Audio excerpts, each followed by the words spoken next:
Boa tarde, meus amigos. Boa tarde, minhas amigas. Nós estamos aqui na Sociedade de Estudos Espíritas Francisco de Assis, hoje, dia 21 de junho de 2024.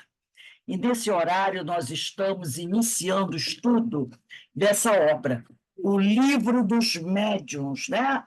Hoje estamos dando início ao estudo do Livro dos Médiuns, essa publicação de Allan Kardec.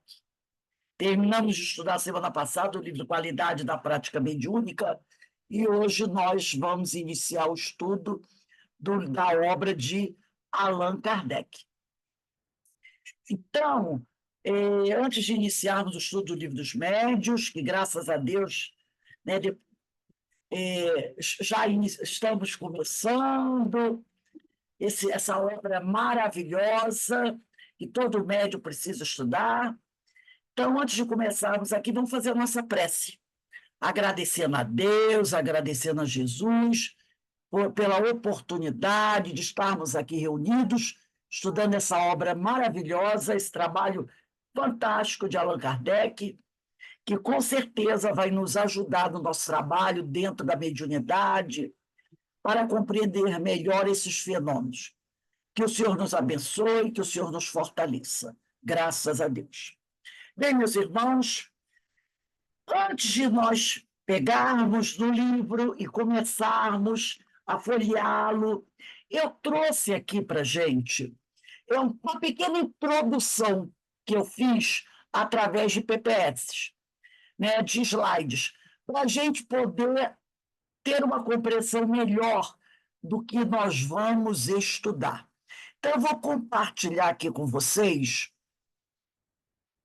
essa obra, né, um trecho desse trabalho aqui. Deixa eu só tirar aqui.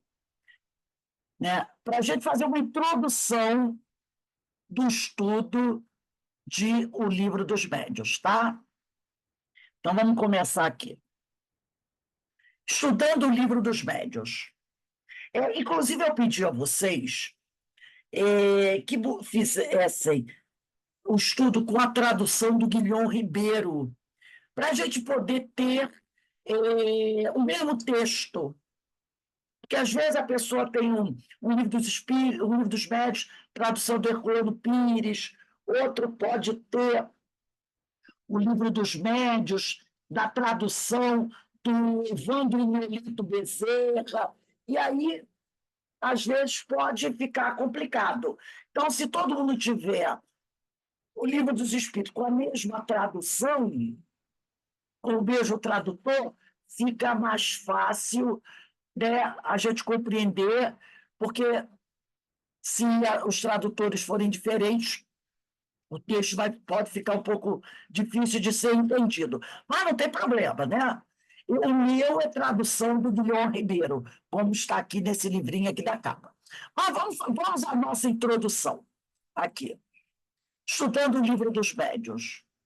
Iniciaremos o estudo de O Livro dos Médiuns por se constituir ele a base essencial para quantos se interessam pelo espiritismo experimental, sejam participantes de reuniões mediúnicas, nas suas diversas funções, psicofônico, psicográfico, dirigente, médium de AED, médium de doação, porque numa reunião mediúnica podem ter vários tipos de trabalhadores, tá? Seja para os dirigentes das casas espíritas, estudiosos ou divulgadores de modo geral. Então, seja para o trabalhador da reunião mediúnica, para o dirigente da casa espírita, para o médico que trabalha na fluidoterapia, para o médico que trabalha no atendimento fraterno, para estudiosos ou divulgadores, o Livro dos Médiuns é a base essencial para aqueles que se interessam pelo espiritismo experimental. Existe um livro, não sei se vocês conhecem também, não sei se está dando para vocês verem aqui. Denise, vê se dá para ver. Estudando o Livro dos Médiuns, Projeto Manuel Filomeno de Miranda. Sim, dá para ver. Oi?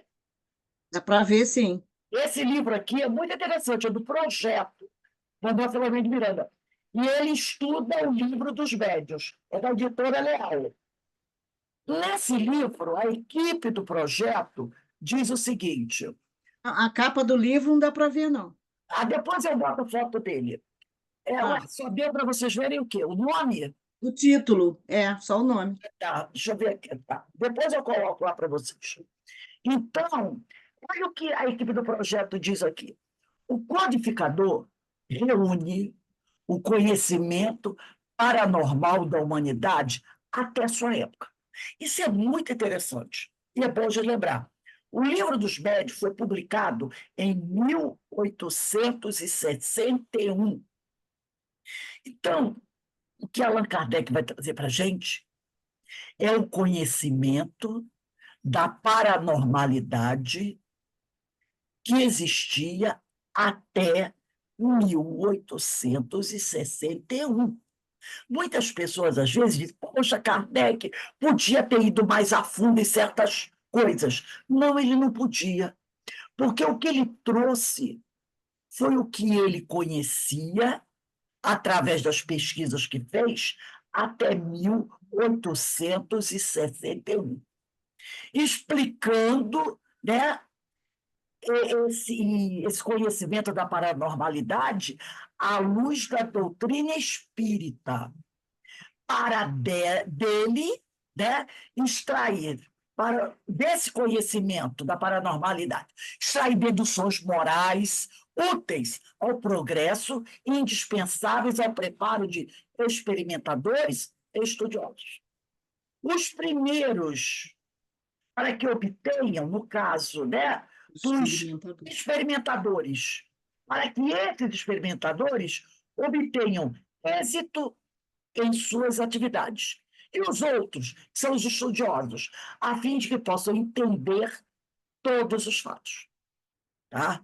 Então, ele vai pegar o conhecimento da paranormalidade até sua época, desde os tempos antigos até sua época, explicá-los à luz da doutrina espírita, extrair daí as suas deduções morais úteis ao progresso e indispensável ao preparo dos experimentadores para que eles possam ter sucesso nas atividades que realizam e para os estudiosos, que somos nós, a fim de que possamos entender todos os fatos, tá? Tudo na medida certa. O seu plano é bem claro. A partir das explicações teóricas, classificando, conceituando, analisando para as questões práticas, tirando-lhes as consequências morais. Portanto, se quisermos fazer varredura global da ciência espírita, desde os primórdios até a época de Kardec, até 1861, para compreender a evolução, o melhor método é estudar o Livro dos Velhos, de capa a capa, do início ao fim, nos mínimos detalhes, da forma como ele foi apresentado. No entanto, temos notado, isso está aqui a equipe do projeto vai dizer e escrever isso aqui. No entanto, temos notado, nos dias atuais, hoje, século XXI, que a maioria dos que se ocupam com a prática mediúnica não guarda relação de empatia com o Livro dos Médiuns. Ele está querendo dizer que hoje, na atualidade, poucos são os estudiosos, ou experimentadores, ou trabalhadores, que estudam verdadeiramente o Livro dos Médiuns. Poucos o consultam ou estudam, incluindo-se entre eles os que sequer o leram por inteiro, ou mesmo parcialmente. As explicações dadas vão desde o argumento de ser a obra que algumas pessoas alegam. É uma obra demasiadamente densa. A posição dos que se confessam desinteressados de investir na compreensão teórica de gama tão ampla de fenômenos como aquelas dela contidos. Muitos deles hoje pouco comuns. Ele mostra o seguinte, ele diz o seguinte, ainda hoje pouco são os médiuns que verdadeiramente estudam o livro dos médiuns. A maioria dá uma leitura muito rápida, sabe? Não mergulham, não pesquisam, não se aprofundam no estudo dessa obra grandiosa. No livro dos médiuns, na primeira parte, capítulo 3, do método que nós vamos estudar, no item 18, Kardec diz assim: dissemos que o Espiritismo é toda uma ciência, toda uma filosofia. Quem, pois, seriamente queira conhecê-lo, quem, pois, seriamente queira conhecer o Espiritismo, deve, como primeira condição, dispor-se a um estudo sério e persuadir-se de que ele não pode, como nenhuma outra ciência, ser aprendido a brincar. Aqui nós estamos hoje iniciando um estudo sério do Espiritismo, tá? Porque se não for para fazer de forma séria, é melhor nem fazer, tá? No livro Consolador de Emmanuel, Psicografia de Franciscano de Xavier, na pergunta 392, Amigos pergunta para Emmanuel: pode contar o médium de maneira absoluta com seus guias espirituais, dispensando os estudos? Um médium pode deixar de lado o estudo do livro dos médiuns e ficar apenas com as informações que os seus guias, que seus benfeitores trazem para ele? Essa é a pergunta feita a Emmanuel. E Emmanuel diz: os mentores, os guias, os orientadores de um médium, por mais dedicados e evoluídos, não lhe poderão tolher a vontade e nem lhe afastar o coração das lutas indispensáveis da vida, em cujos benefícios todos os homens resgatam o passado delituoso e obscuro, conquistando méritos novos. O médium tem obrigação de estudar muito, observar intensamente e trabalhar em todos os instantes pela sua própria iluminação. Somente desse modo poderá esse médium habilitar-se para o desempenho da tarefa que lhe foi confiada, cooperando eficazmente com os espíritos sinceros e devotados ao bem e à verdade. Quer dizer, o médium não pode abster-se de estudar a doutrina, de estudar o livro dos médiuns, tá? Nem por orientação dos benfeitores. Se o guia, vamos dizer assim, o amigo espiritual do médium se apresenta, não precisa estudar, não. Deixa que eu te trago todas as informações necessárias, dispensa esse médium, esse espírito, dispensa esse espírito, porque ele não é um bom orientador. Aí vamos para o famoso livro, né? Eu adoro essa questão, porque ela me faz ficar bem com os pés no chão. Livro Emmanuel, primeiro livro psicografado por Chico Xavier, pelo benfeitor Emmanuel. Esse livro traz o nome do benfeitor, Emmanuel. Lá no capítulo 11, que tem por título Mensagem aos Médiuns, nós vamos encontrar uma afirmação de Emmanuel que faz com que todo médium baixe, como diz o povo, a bola, ponha os pés no chão e fique bastante atento. Essa informação está no item 11.2 do capítulo 11 do livro Emmanuel. E o título do capítulo é, como eu já falei, Mensagem aos Médiuns. O item ponto 2 tem como título Quem são os médios na sua generalidade? Não é uma pergunta, tá? Não é uma pergunta. E Emmanuel vai dizer assim: os médiuns, em sua generalidade, quer dizer, a maioria deles, não são missionários na acepção comum do termo. São almas que fracassaram desastradamente, que contrariaram sobremaneira o curso das leis divinas e que resgatam sob o peso de severos compromissos e ilimitadas responsabilidades, o passado obscuro e delituoso. O seu pretérito, quer dizer, o seu passado, muitas vezes, se encontra enodoado, quer dizer, manchado de graves deslizes e de erros clamorosos. Quase sempre são espíritos que tombaram dos cumes sociais pelos abusos do poder, da autoridade, da fortuna e da inteligência, e que regressam ao orbe terráqueo para se sacrificarem em favor do grande número de almas que desviaram das sendas luminosas da fé, da caridade e da virtude. São almas arrependidas que procuram arrebanhar todas as felicidades que perderam, reorganizando com sacrifícios tudo quanto esfacelaram nos seus instantes de criminosas arbitrariedades e de condenável insânia. Quer dizer, nós, como ele diz aqui, ou melhor, nós, em sua generalidade, os médios, em sua generalidade, não têm mandato mediúnico. O mandato mediúnico é algo que a gente conquista com tempo, com muito esforço e muitos sacrifícios. Nós também não temos uma mediunidade missionária. Nossa mediunidade é provacional. É uma mediunidade visando a reparação. Tá? Raras são as exceções, raríssimas são as exceções. Bom, então a gente tem que saber exatamente o que nós somos. Aí a gente lembra bem aquela frase de Jesus: conhecereis a verdade, ela vos libertará. Nós precisamos saber quem somos.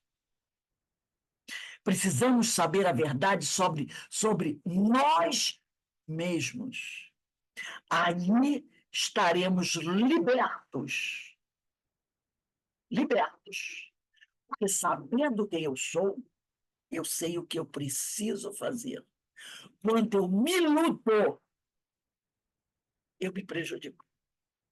Conhecereis a verdade e ela vos libertará. Eu preciso conhecer a verdade sobre quem eu sou. E o Emmanuel está dizendo aqui: os médios, em sua generalidade, não são missionários na acepção comum do termo. São almas que fracassaram desastradamente.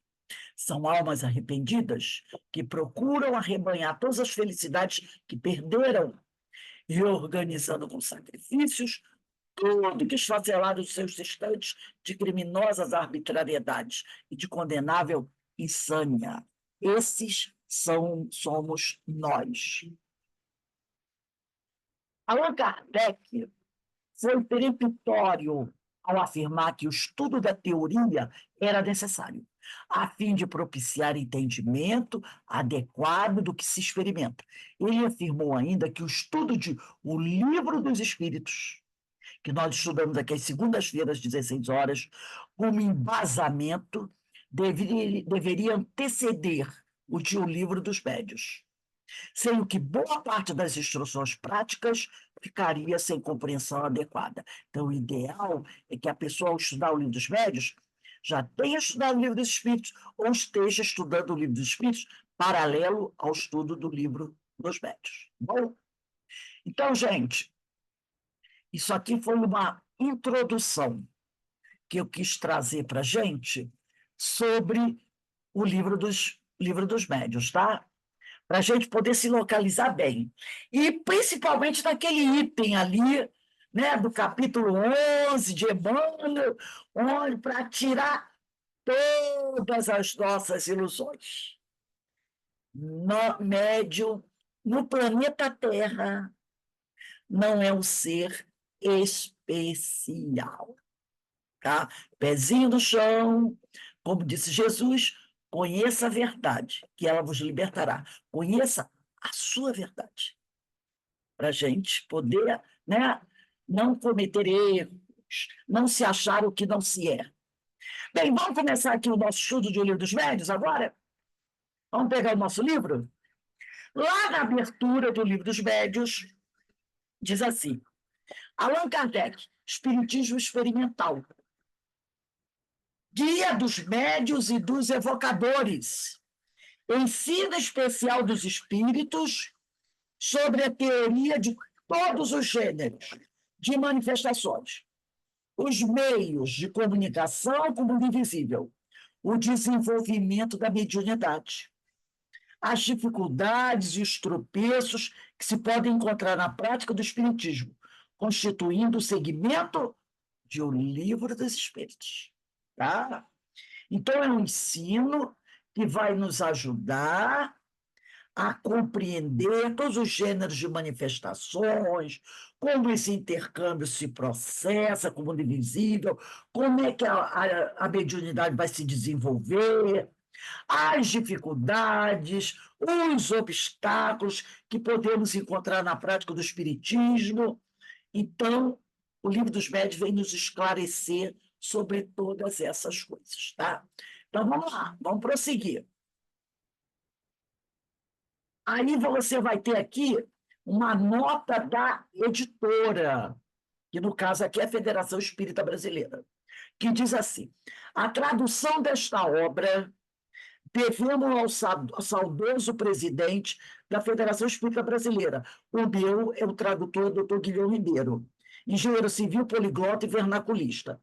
Rui Barbosa, em seu discurso pronunciado na sessão de 14 de outubro de 1903, Anais do Senado Federal, volume 2, página 707, em se referindo ao seu trabalho de revisão do projeto do Código Civil, trabalho monumental, resultou na réplica, e que lhe imortalizou o nome como filólogo e purista da língua, disse: devo, entretanto, olha, quem falou isso foi o Rui Barbosa, o Águia de Aia, tá? Todo mundo sabe, o Águia de Aia. Nós temos aqui em Petrópolis a casa dele.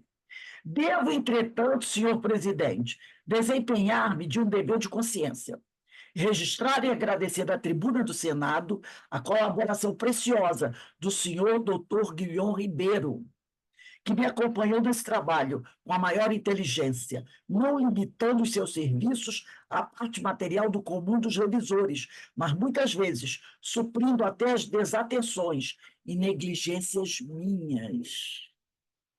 Olha, ele assessorou Rui Barbosa, o tradutor do livro, esse tradutor, tá? Porque tem outros tradutores. Falava um francês maravilhoso, Guilherme Ribeiro, né?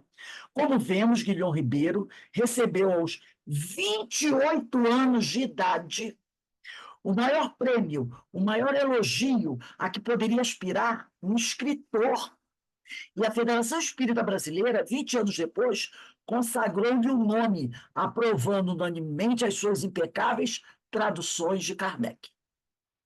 Jornalista emérito, Guilherme Ribeiro foi redator do Jornal do Comércio e colaborador dos maiores jornais da época. Exerceu durante anos o cargo de diretor-geral da Secretaria do Senado e foi diretor da Federação Espírita Brasileira no decurso de 26 anos consecutivos, tendo traduzido ainda o Evangelho segundo o Espiritismo, o Livro dos Espíritos, a Gênese e obras póstumas, todos de Allan Kardec. Então, realmente, um homem que realmente estava muito bem preparado para a tarefa.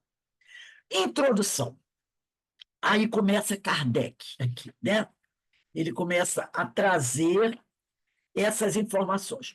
Todos os dias, a experiência nos traz a confirmação de que as dificuldades e os desenganos com que muitos topam na prática do espiritismo se originam da ignorância dos princípios desta ciência. E a gente pode dizer também do preconceito, não é? Do preconceito. Por quê? Porque os nossos irmãos espiritualistas, muitas vezes eles dizem que eles, os espiritualistas, os nossos irmãos da Umbanda, Candomblé, né? E outras denominações espiritualistas, muitas vezes eles têm um certo receio de se dizerem: eu sou do Candomblé. Isso naquela época, hoje ainda. Eu sou da Umbanda, até com medo de retaliação. Tanto é quando um jogador, acho que o Paulinho, que era do Vasco, agora é do Atlético Mineiro, o Paulinho se disse do Candomblé, né? Ele é até sobrinho daquela jornalista Flávia, da Globo News, que também é do Candomblé, tanto que toda sexta-feira ela só vai para o Globo News fazer trabalho vestido de branco. Ela e uma outra, também jornalista de lá. Acho que é aquela, esqueci também, uma outra morena muito bonita, que também ela é do Candomblé. Então, toda sexta-feira elas só trabalham na Globo News vestida de branco, né? E ele se declarou do Candomblé, porque os jogadores, grande parte deles é o quê? São evangélicos. Lá, grande parte dos jogadores brasileiros são, a gente vê logo, que fez um gol e agradece a Deus, né? Aquela coisa toda. Então, grande parte deles são evangélicos. Mas o Paulinho é do Candomblé. Inclusive, ele tem umas tatuagens assim. E ele se declarou. Ele disse: eu sou do Candomblé. E no dia que ele fez o gol lá, ele agradeceu aos orixás. Nossa, nossa. Isso em 2024. Foi uma crítica, sabe? Uma crítica danada. Macumbeiro, macumbeiro, o cara é macumbeiro, aquela coisa, né? Aquela ignorância. Isso é o quê? Preconceito. Então, a Aline Midler, ela também vai de branco sexta-feira. Quem vê o Globo News já observa. A Aline e a Flávia sempre de branco sexta-feira. A Flávia é tia do Paulinho. Então, é, muitos desses companheiros não se dizem. Se alguém pergunta assim, qual a sua religião? Eu sou espírita.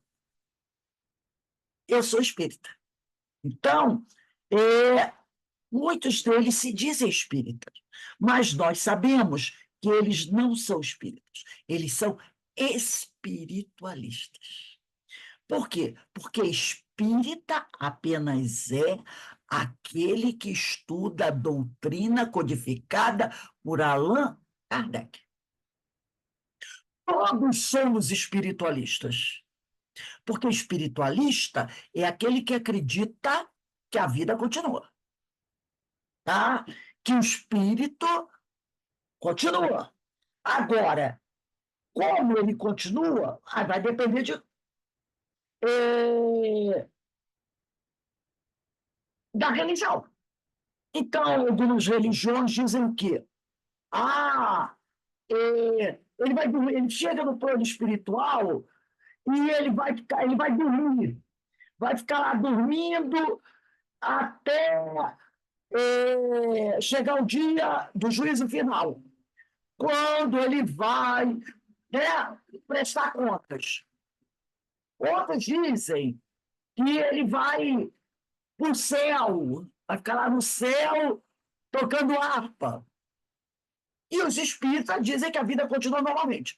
Então, todos que acreditam nisso são espiritualistas. Agora, tem o espiritualista católico, o espiritualista evangélico, o espiritualista pentecostal, o espiritualista espírita, entendeu? Todos são espiritualistas. Agora, espírita é apenas aquele que estuda a doutrina codificada por Allan Kardec. Então, quando você se diz espírita, o pessoal diz: tu é macumbeiro? Entendeu? Então, existe muita ignorância e preconceito nessa situação. Por isso que ele diz aqui, isso lá em 1861. Em 1861, tá? Há 163 anos. Mas a gente vê que a coisa não mudou muito.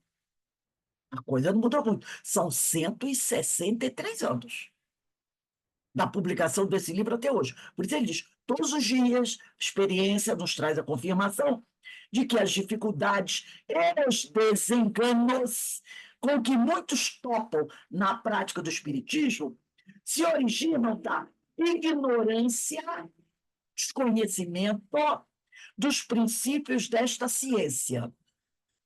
e feliz nos sentimos de haver podido comprovar que o nosso trabalho, feito com o objetivo de precaver-se, quer dizer, com o objetivo de esclarecer os adeptos contra os escolhos, os perigos do aprendizado, de um noviciado, produziu frutos, e que a leitura desta obra devem muitos o terem logrado evitá-los.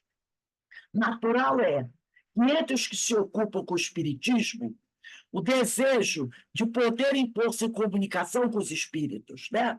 Então, muitos se ocupam com o espiritismo, muitos querem estudar o espiritismo com a ideia de poderem se comunicar com os espíritos.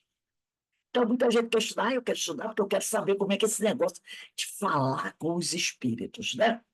Esta obra se destina a lhes achanar o caminho, quer dizer, limpar o caminho, facilitar o caminho, levando a tirar proveito dos nossos longos e laboriosos estudos. Então, ele já está dizendo que ele, quando foi escrever essa obra, ele teve que fazer um longo e laborioso estudo. Ele já tinha publicado o Livro dos Espíritos.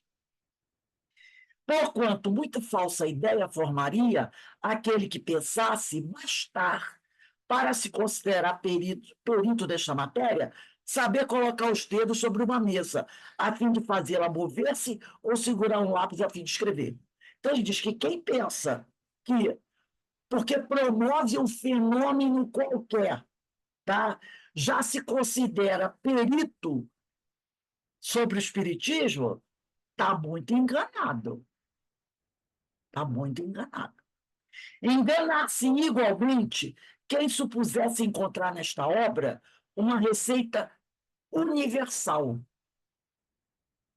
infalível para formar médios. Também ele está querendo dizer, aqui você não vai encontrar uma receita infalível para formar médios, tá? Então a obra não tem, né, a receita para que você possa se tornar um médium maravilhoso, perfeito, né?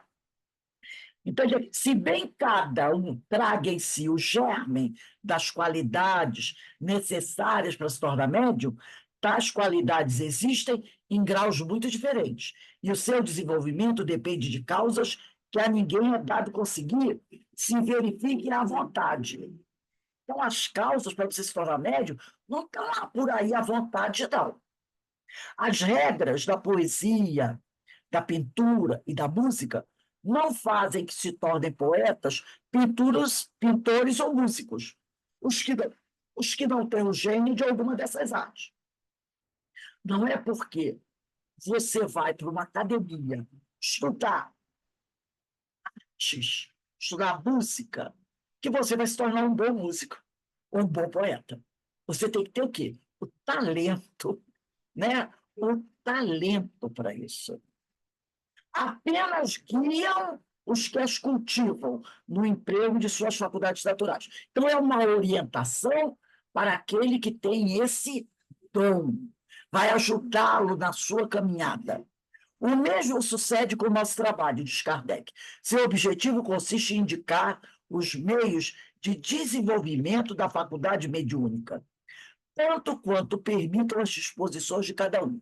E, sobretudo, dirigir-lhe o emprego de modo útil quando ela exista. Esse, porém, não constitui o fim único a que nos propusemos.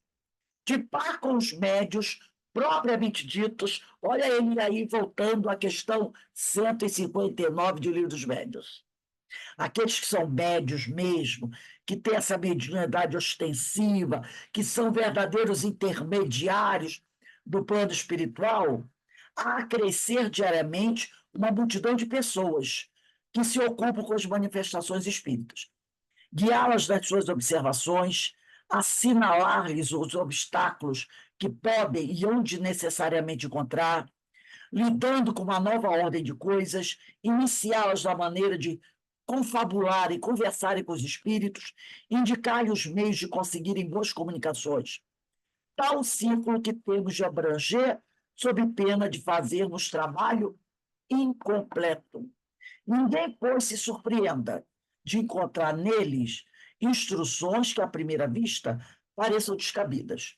A experiência lhes realçará a utilidade. Então, você pode encontrar alguma coisa que, no início, você acha um absurdo, mas depois você vai verificar que há uma razão para isso. Quem quer que o estude, tá? Cuidadosamente, melhor compreenderá depois os fatos de que vem a ser testemunha. Menos estranha lhe parecerá a linguagem de alguns espíritos. Como repositório de instrução prática, portanto, a nossa obra não se destina exclusivamente aos médios, mas a todos os que estejam em condições de ver e observar os fenômenos espíritas. Não faltará quem desejara publicássemos um manual prático muito sucinto, contendo em poucas palavras a indicação dos processos que se devam empregar para entrar em comunicação com os espíritos. Pensarão esses que um livro desta natureza, dada a possibilidade de se espalhar profundamente por módico preço, quer dizer, era vendido por um preço baixo, representaria um poderoso meio de propaganda, pela multiplicação dos médios. Ao nosso ver, semelhante obra, em vez de útil, seria nociva, ao menos por enquanto. De muitas facilidades se mostra içada a prática do espiritismo, e nem sempre isenta de inconvenientes, a que só o estudo sério e completo pode olvidar. Então, ele está dizendo aqui que muita gente acha que deveriam vender esse livro a preço bem baratinho, para todo mundo poder ter acesso a ele. Mas ele diz que talvez essa ideia não fosse tão útil assim, não fosse tão boa assim. Porque vendendo a preço de banana, muita gente poderia entrar em contato com ela e já se achar, entendeu? Por ler algumas páginas, estou dominando o assunto, sou médium. Então, ele diz que tem que tomar cuidado com isso. De muitas dificuldades se mostra ensada a prática do espiritismo, e nem sempre isenta de inconvenientes a que só o estudo sério e completo pode obviar. Fora, pois, de temer que uma indicação muito resumida animasse experiências levianamente tentadas, das quais vissem os experimentadores arrepender-se. Ele também não quis fazer um livro fininho, com poucas informações, tá? Porque as pessoas, né, ao lerem um pequeno roteiro, podiam se achar já em condições de praticar a mediunidade. Lembra o que aconteceu essa semana, não foi o mês passado, com aquela moça que resolveu fazer um tratamento estético num rapaz com fenol, não é? Com fenol. E o que aconteceu com o rapaz? Morreu. Aí falaram com ela: você fez seu curso pela internet, 2 meses. Os médicos disseram que esse tratamento, só médicos dermatologistas com curso nessa área de tratamento poderiam fazer. Não é qualquer dermatologista, só dermatologista com a especialidade nesse tratamento em questão poderiam fazer, tá? Para evitar o que aconteceu. E mesmo assim, no hospital ou numa clínica muito bem aparelhada. Ela fez o curso pela internet com 2 meses. Matou o rapaz. Matou. Entendeu? É isso aí que ele está falando. Talvez se ele publicasse um livrinho fininho, com poucas informações, qualquer um com meia hora de leitura já ia se achar o quê? Eu sou experimentador, vou lá fazer, né? E aí acontecesse o que aconteceu com essa moça. Boa intenção aliada à ignorância é desastre à vista. Aí diz aqui, né? Ele diz: se ele fizesse uma indicação muito resumida, animasse, olha aí, experiências levianamente tentadas, das quais viessem os experimentadores a arrepender-se. Foi o que aconteceu com essa moça, que fez um curso pela internet de 2 meses sobre um procedimento altamente delicado. Coisas são estas com que não é conveniente, nem prudente se brinque, e mau serviço acreditamos que prestaríamos, pondo-as ao alcance do primeiro estouvado que achasse divertido conversar com os mortos. Dirigimos-nos aos que veem no Espiritismo um objetivo sério, que lhe compreendem toda a gravidade e não fazem das comunicações com o mundo invisível um passatempo. Havíamos publicado uma instrução prática, é um livro até fino, né? Conflito com o objetivo de guiar os grandes. Essa obra está hoje esgotada. Embora tenhamos feito com um fim grave e sério, não a reimprimiremos, porque ainda não a consideramos bastante completa para esclarecer acerca de todas as dificuldades que se possam encontrar. Substituímos-la por esta, que é o Livro dos Médiuns, em a qual reunimos todos os dados que uma longa experiência e conscienciosos estudos nos permitiram colher. Ela contribuirá, pelo menos assim o esperamos, para imprimir ao Espiritismo o caráter sério que lhe forma a essência e para evitar que haja quem nele veja objeto de frívola ocupação e de divertimento. A essas considerações ainda aditaremos outra, muito importante. A impressão que produzem nos novatos as experiências levianamente feitas e sem conhecimento de causa, experiências que apresentam o inconveniente de gerar ideias falsas acerca do mundo dos espíritos e de dar aso à zombaria e a uma crítica quase sempre fundada. Então, quando você vê experiências sendo realizadas de maneira frívola, sabe, com gozação, brincadeira, pessoas sérias olham para aquilo e pensam que isso aí é coisa de gente que não tem muita elevação. E se afastam, entendeu? É isso que a gente vê. Hoje em dia, às vezes, acontecem as coisas. A gente vê certas coisas, né? Às vezes, por exemplo, todos nós sabemos, né, que todas as religiões devem ser respeitadas, que todas as religiões levam a Deus. Mas às vezes a gente vê na internet, e essa semana eu estava vendo alguns irmãos de outras denominações praticando atos ridículos na internet em relação à sua religião. E aí as pessoas que não têm aquela ideia clara de que ali se faz o trabalho sério, o que diz? Generaliza.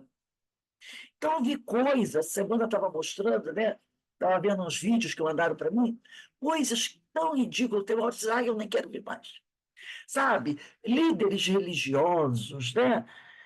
Fazendo coisas, falando coisas assim que você olha, meu Deus do céu. Tem um que está dizendo que é para os pais não deixarem suas filhas fazerem faculdade. Porque toda moça que entra para a faculdade se torna sem os outros termos, tá? Uma mulher leviana. Esse é o mais suave. É o mais suave. E outras coisas ridículas, sabe? Usando até palavrões dos sermões lá nos cultos. Então, a pessoa que já não é muito afeita à religião e vê uma coisa dessa, generaliza. Acha que todas as denominações protestantes são tudo a mesma coisa. Por quê? Porque vê um ato ridículo de um ou de outro, entendeu? Com a doutrina é a mesma coisa. É isso que ele está falando. Então, se ele publica um manual simples, qualquer um vai começar a querer produzir alguns fenômenos e vai fazer coisas ridículas.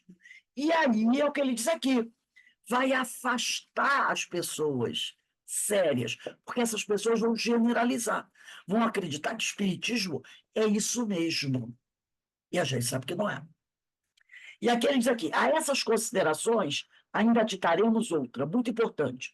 A má impressão que produzem nos novatos as experiências levianamente feitas e sem conhecimento de causa, experiências que apresentam o conveniente de gerar ideias falsas acerca do mundo dos espíritos e de dar asa à zombaria e a uma crítica quase fundada.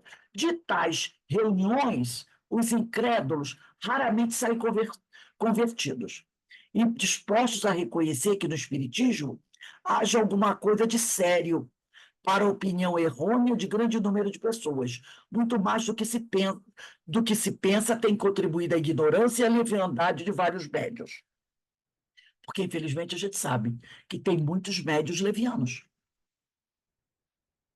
Tem muitos médios que usam a sua mediunidade para o comércio, para se dar bem. A gente sabe disso. Aí ele diz aqui, para a opinião errônea de grande número de pessoas, muito mais do que se pensa tem contribuído a ignorância e a leviandade de vários médios. Desde alguns anos, o Espiritismo ha realizado grandes progressos, imensos, porém, a gente vê hoje em dia, né? Porém, são os que conseguiu realizar a partir do momento em que tomou o rumo filosófico, porque entrou a ser apreciado pela gente instruída. Presentemente, já não é um espetáculo, é uma doutrina de que não mais riem os que zombavam das mesas girantes. Então, quando eles começaram, muitos achavam aquilo uma palhaçada, uma mistificação. Hoje a gente sabe que quando você se diz espírita, as pessoas já não olham mais você com macumbeira, né? Você é espírita? Aí eu vi a novela, né? Eu vi a novela, né? Porque tem novela, tem filme, já mostra um certo respeito, né? Então, ele está aqui, esforçando-nos por levá-lo aí para esse terreno e por manter aí, quer dizer, manter a doutrina nesse terreno do respeito. Nutrimos a convicção de que lhe granjeamos mais adeptos úteis do que provocando à torta e à direita manifestações que se prestariam a abusos. Disso temos cotidianamente a prova em o número dos que se hão tornado espíritas unicamente pela leitura de um livro dos espíritos. Depois de havermos exposto nesse livro a parte filosófica da ciência espírita, que no livro dos espíritos está a parte filosófica da ciência espírita, tá? Damos nesta obra, que é o livro dos médios, a parte prática. Então, no livro dos espíritos, você tem a parte filosófica da ciência espírita. E no livro dos médios, você tem a parte prática da ciência espírita. Para uso dos que queiram ocupar-se com as manifestações, quer para fazerem pessoalmente, quer para se inteirarem dos fenômenos que lhes sejam dados observar. Terão aí os óbices com que poderão deparar, e terão também um meio de evitá-los. Óbices quer dizer obstáculos. Estas duas obras, Livro dos Espíritos e Livro dos Médios, se bem a segunda, que é o Livro dos Médios, constitua seguimento da primeira. Então, o Livro dos Médios é um segmento do Livro dos Espíritos. São, até certo ponto, independentes, tá? São, até certo ponto, independentes. Deixa eu só ver aqui uma coisinha. Uma da outra. Mas a quem quer que... Inclusive, o Livro dos Médios é um desenvolvimento da parte segunda de O Livro dos Espíritos. Na parte segunda do Livro dos Espíritos é do mundo espírita e do mundo dos espíritos. O Livro dos Médios é essa extensão da parte segunda do mundo dos espíritos, do Livro dos Espíritos, que é do mundo espírita ou mundo dos espíritos. Então, eles aqui. Mas são obras independentes uma da outra. Mas a quem quer que deseje tratar seriamente da matéria, diremos que primeiro leia o Livro dos Espíritos, porque contém princípios básicos sem os quais algumas partes desses se tornariam talvez dificilmente compreensíveis. Importantes alterações para melhor foram introduzidas nessa segunda edição, porque ele publicou a primeira edição do Livro dos Médios, depois ele publicou uma segunda edição do Livro dos Médios, revisada. Então, ele diz aqui, essa segunda edição de O Livro dos Médios, que é esse que nós temos aqui, que é, um, é uma tradução da segunda edição, muito mais completa do que a primeira, acrescentando-lhe grande número de notas e instruções do maior interesse. Os espíritos a corrigiram, com particular cuidado, quando reviram tudo, aprovando-a ou modificando-a à sua vontade. Pode dizer-se que ela é, em grande parte, obra deles. Por quanto a intervenção que tiveram, não se limitou aos artigos que trazem assinaturas. São poucos esses artigos, que apenas opusemos nomes, quando isso nos pareceu necessário, para assinalar que algumas citações, um tanto extensas, provieram deles textualmente. A não ser assim, houvéssemos de citá-los, quase que em todas as páginas, especialmente em seguida a todas as respostas dadas às perguntas que lhe foram feitas, o que se nos afigurou de nenhuma utilidade. Os nomes, como se sabe, importam pouco em tais assuntos. O essencial é que o conjunto do trabalho corresponda ao fim que colimamos, que é o objetivo, né? O acolhimento dado à primeira edição, posto que imperfeita, faz-nos esperar que a presente, que é a segunda edição, não encontre menos receptividade. Como lhe acrescentamos muitas coisas e muitos capítulos inteiros, suprimimos alguns artigos, que ficariam em duplicata, entre outros, o que tratava da escala espírita, que já se encontra em O Livro dos Espíritos. Suprimimos igualmente do vocabulário, o que não se ajustava bem no quadro desta obra, substituindo vantajosamente o que foi supresso por coisas mais práticas.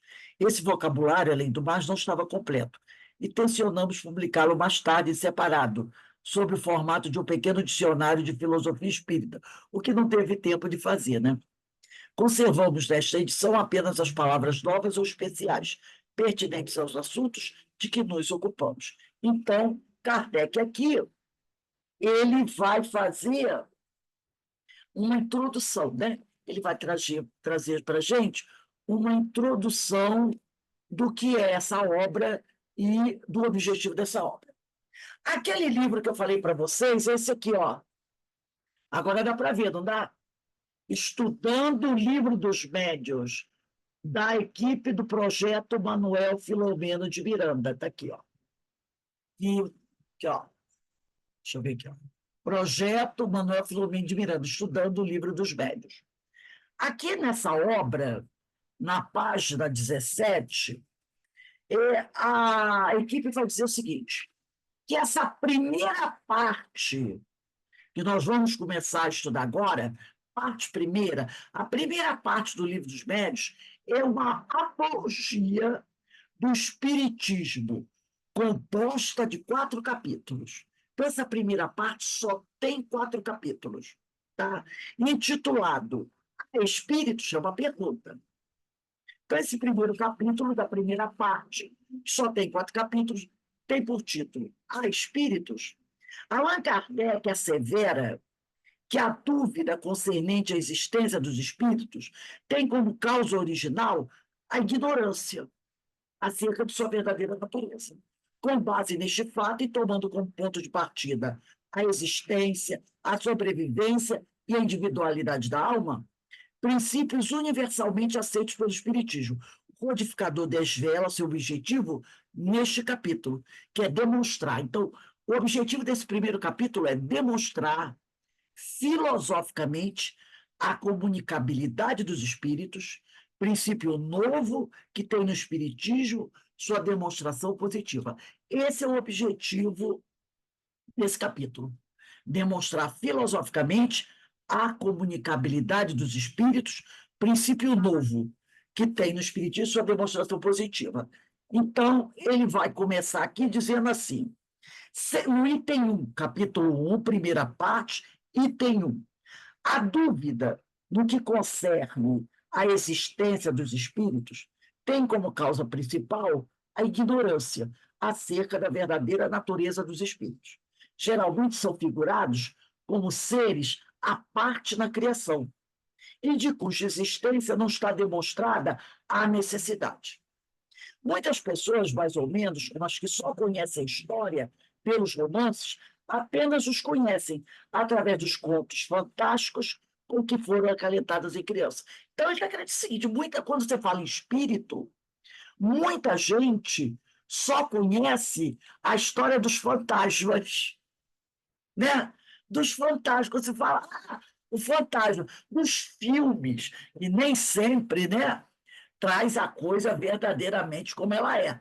Então, tem muita gente que só se conhece de espírito isso. Eu vi o fantasma, eu vi a história, né?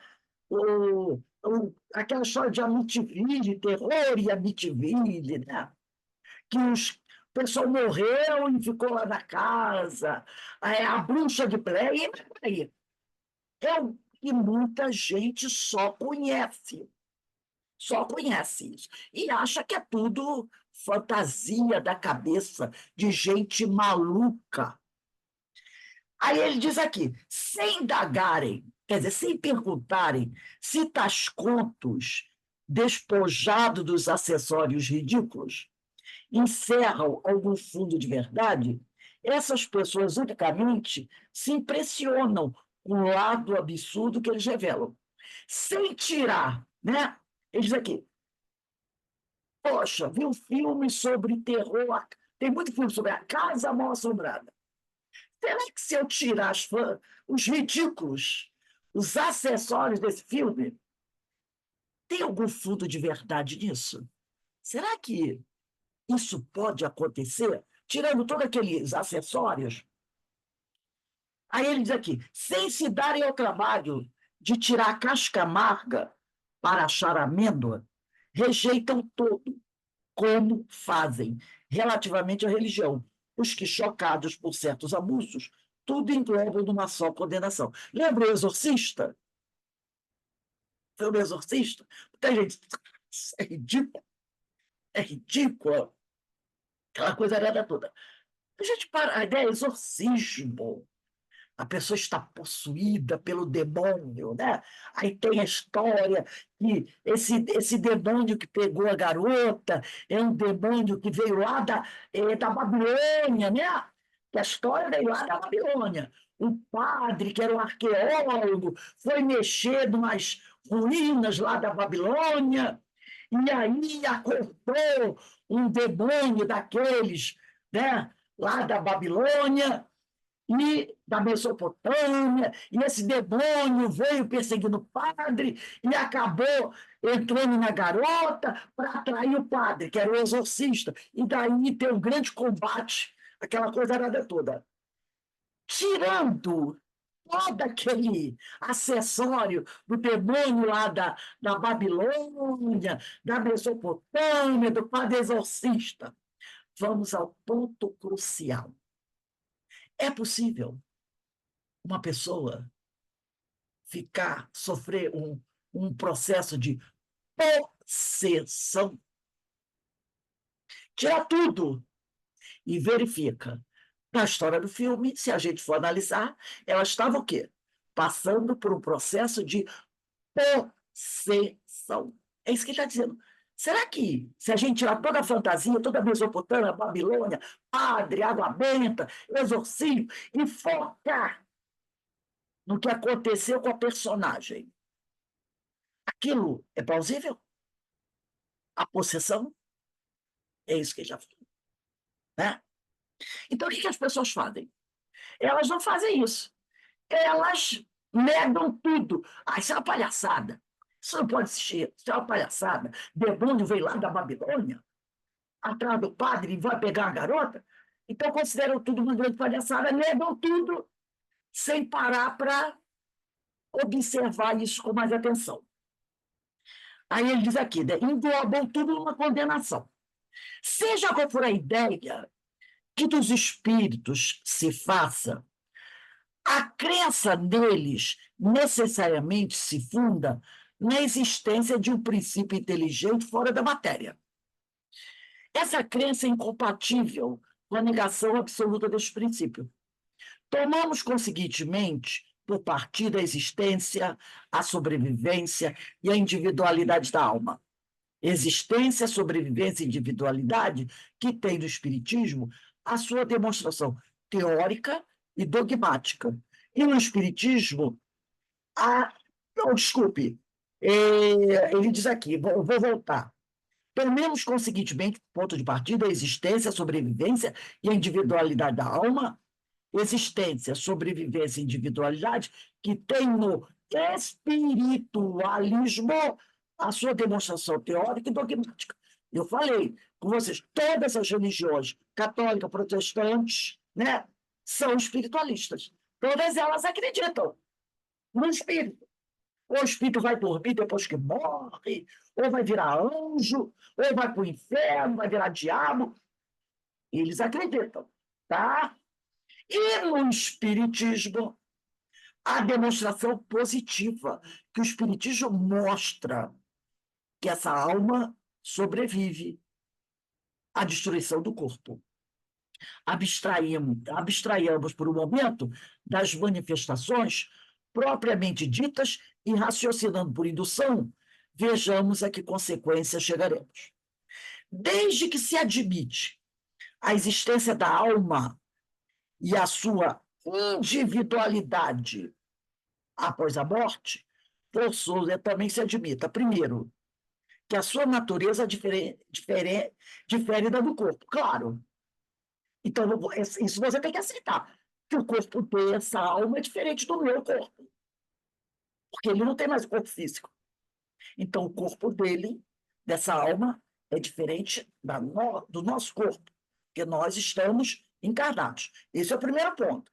Segundo, que essa alma goza da consciência de si mesma, pois que é passível de alegria ou de sofrimento, sem o que seria um ser inerte, caso em que possuí-la de nada nos valeria.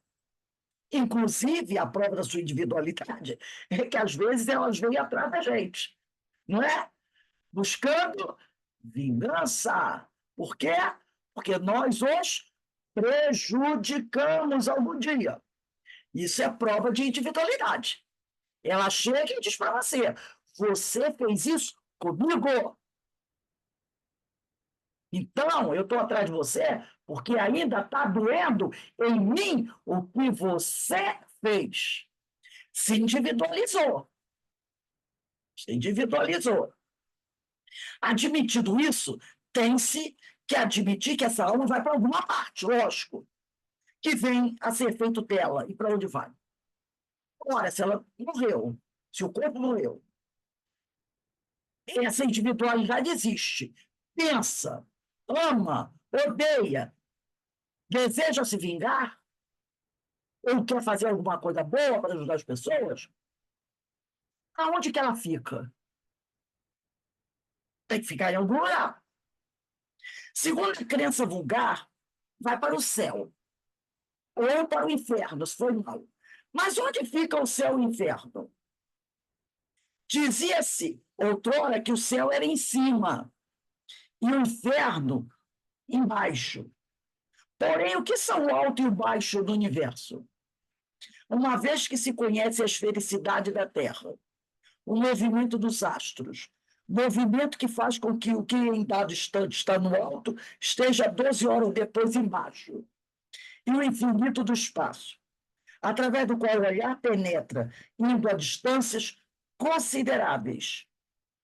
Verdade é que, por lugares inferiores, também se designam as profundezas da Terra. Mas que vêm a ser essas profundezas? Desde que a geologia se esquadrinhou. A geologia tem, né?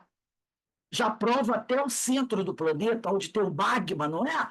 Não dividiu o planeta em várias camadas, até o núcleo. Alguém encontrou uma civilização aí?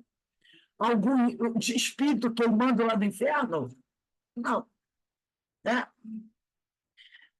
Que ficaram sendo igualmente as esferas concêntricas, chamadas céu de fogo, céu das estrelas, desde que se verificou que a Terra não é o centro dos mundos, que mesmo o nosso Sol não é único, que milhões de sóis brilham no espaço, constituindo cada um o centro de um turbilhão planetário. Aqui ficou reduzida a importância da Terra, mergulhada nessa imensidade. Porque injustificável privilégio, este quase imperceptível grão de areia, que não avulta pelo seu volume, nem pela sua posição, nem pelo papel que lhe cabe desempenhar, seria o único planeta povoado de seres racionais. E tem o detalhe, né? Plutão deixou de ser planeta porque nós estabelecemos isso. Nós que fizemos lá umas medidas e dissemos o seguinte: grande parte dos planetas tem a medida X. Como Plutão, do nosso sistema solar, não alcança essa medida X, não é planeta. Ué, mas será que não existe algum astro no universo menor que Plutão e que pode ter até vida? E aí vai ser o quê? Então, é uma conveniência nossa estabelecer que Plutão não é um planeta.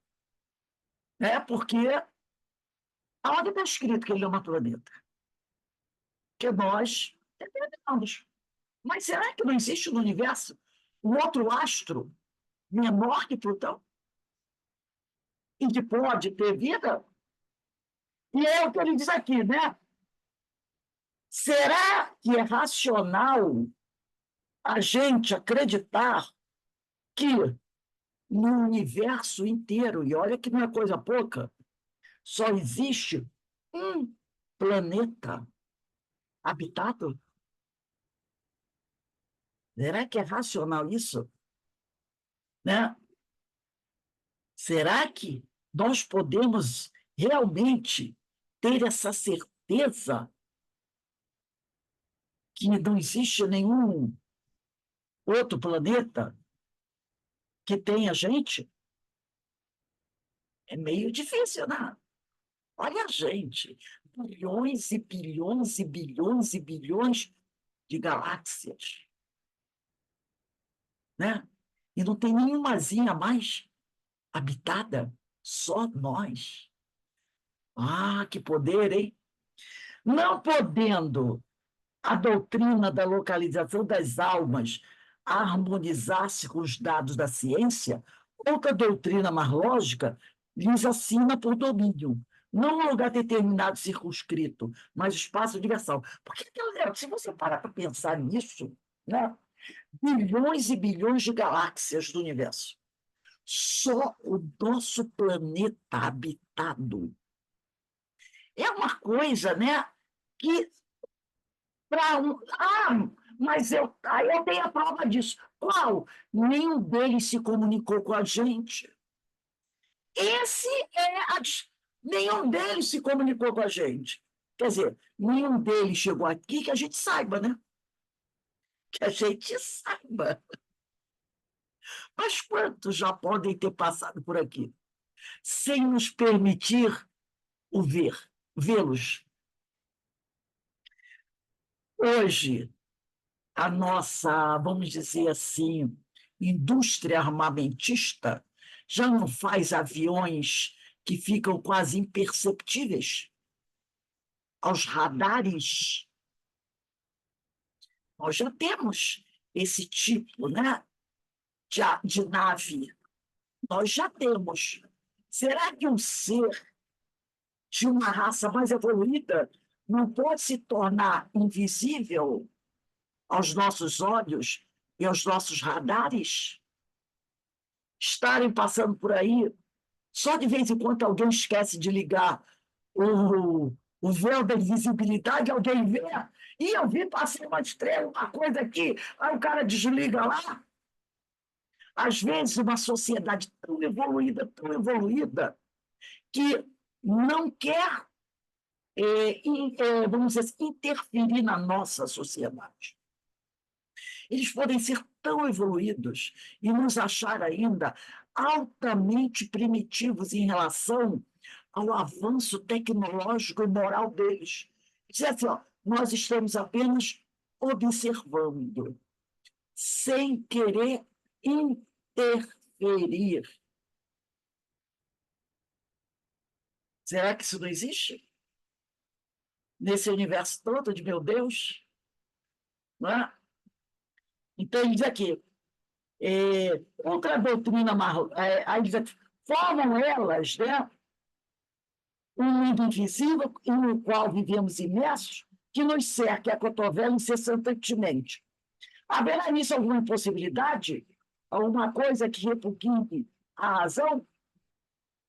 De modo nenhum. Tudo ao contrário nos afirma que não pode ser de outra maneira. Também é uma maneira, os espíritos estão aí, à nossa volta. Né? Muitas vezes, como a gente diz aqui, nos acotovelando, né? Dentro das nossas caras, Paulo já dizia, estamos cercados por uma multidão de testemunhas. Alguns podem vê-los, outros não podem vê-los. Mas é porque não podemos vê-los, vamos negar a existência deles? É claro que não. Quando cada um de nós já teve prova da existência deles. Quem já não teve, de alguma forma, uma prova da existência dos espíritos? Então, é mais fácil, é mais difícil negar do que aceitar. Porque se você negar que os espíritos existam, como é que você vai explicar certas coisinhas que já aconteceram com você? Né? Certas coisas que você já ouviu, até mesmo que você já pode ter visto, que você já sentiu. Como você vai negar isso? Então, é mais difícil negar do que aceitar. Você, porque o ônus da prova cabe a quem nega. Se eu nego, eu tenho que provar que não existe. Porque o ônus da prova é de quem nega, e não de quem afirma. Eu digo que os espíritos existem. O outro diz, não existe. Eu digo, então prova que não existe. Já que você está sendo crítico da minha opinião, então você tem que provar que não existe. E a prova, como é que é? Como é que se faz isso? É difícil, né? Então a gente vai parar por aqui. Semana que vem a gente continua o estudo desse capítulo. A gente vai botar aqui, ó. É mais então que vem a ser das penas e recompensas. Dia 28 aqui, ó.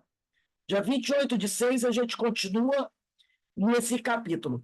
Como nós falamos aqui, nesse primeiro capítulo, Kardec, ele quer, né, o objetivo desse capítulo aqui é provar, tá? Ele quer provar a, a existência, a sobrevivência e a individualidade da alma, é demonstrar filosoficamente a comunicabilidade dos espíritos. Então, esse é o grande objetivo desse capítulo, provar que eles existem, com termos, né, racionais.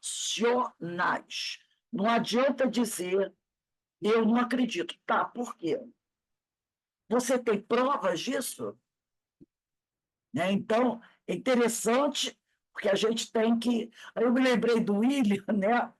Quando ele falou do livro da Terezinha Oliveira, né? Ah, mas ela está muito leve, muito. Mas qual é a ideia dela? É falar da comunicação dos espíritos, não entrar nessa parte. Né? É fazer aquela preparação para ir diretamente à comunicação, como processo de comunicação, e não entrar nos estudos, das partes, né, científicas, não fazer isso aqui que o Kardec vai fazer no livro dos médiuns. Né? Então, ela vai fazer essa introdução para depois entrar diretamente no de como se processa a comunicação. Tá? E toda a preparação, quem está dando para a gente é o Hermínio de Miranda, da Universidade dos Carismas. Ele é que está fazendo essa preparação para o estudo, né? Muito interessante isso, né? Então, gente, nós vamos encerrando aqui. Daqui a pouco vai começar a nossa irradiação para os nossos irmãos enfermos físicos. Eu vou começar quando for 18h50, tá? 10, porque hoje em dia eu passei um pouquinho, que foi a primeira aula, Mas quando for 10 para as 19 horas, 18h50, a gente começa a nossa irradiação, tá bom? Então vamos agradecer a Deus, vamos agradecer a Jesus, a oportunidade que Ele está nos dando de iniciarmos aqui os nossos estudos desses temas tão importantes, né, para todos nós, que realmente vai nos facilitar o entendimento dessa mediunidade nos seus aspectos mais importantes. Que o Pai nos abençoe e nos fortaleça hoje, agora e sempre. Graças a Deus. Eu vou passar aqui para você, tá, Denise, o anfitrião.